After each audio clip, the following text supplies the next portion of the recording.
Well, the snowy weather is here, and that means you'll be using your 4x4 a little bit more often. So, what do you do when you get stuck in the snow? Well, you call AAA.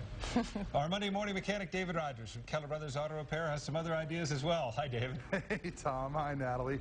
Tom, you're totally right. I mean, it would be so much better if people would call AAA instead of taking Dad's advice, because I don't know about you, but my dad told me, hey, when you get stuck, take the car and rock it back and forth, put it in reverse, then put it in drive, put it in reverse, put it in drive until it'll rock it right out of there.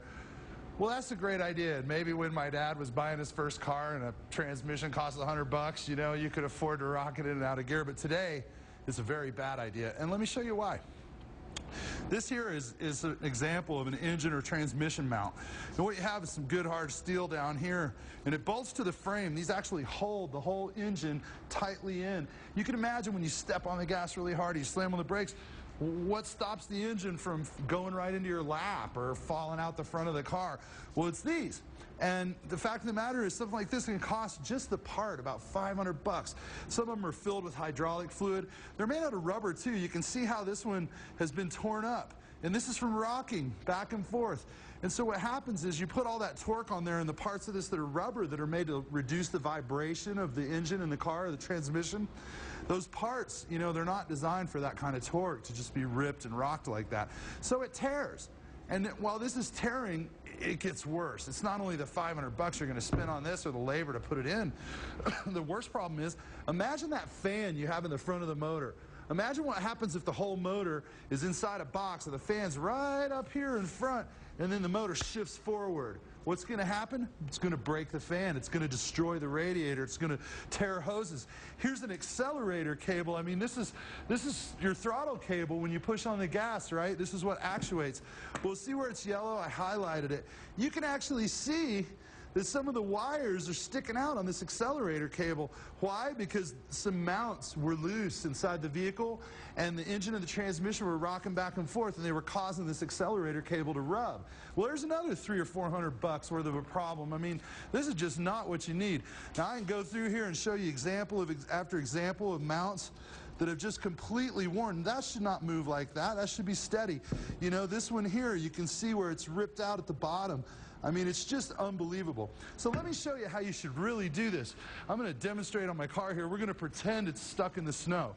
And the first thing you're going to do is you're going to carry a really good shovel. I love these because they're lightweight, they're aluminum, they don't weigh anything. Anyone can handle one, and it's sturdy. But the first thing you're going to do when you're stuck is you're going to take that shovel and you're going to get it down under the wheel, and you're going to scrape out the snow and dig down as far as you can. Once you get it dug out in the front, dig it out in the back, and do that to both wheels. So you're going to dig out behind them, and you're going to dig out in front of them all the way around. Now, the trick to this, after you dig that out, you were slipping and sliding on ice and snow, right? Well, here's how you fix it. This, and it doesn't matter what brand, just get a bag of cat litter and keep it in the car all winter. The extra weight won't hurt at all keep you from sliding. But when you get stuck, you dig that snow out from underneath, and then you pour the cat litter down under here for traction, okay? And by emptying that cat litter before and after each wheel, now, instead of sticking and sliding on the ice and the snow, what ends up happening is you end up getting some purchase or some traction on that gravel, and it pulls you right out. So that's the key here.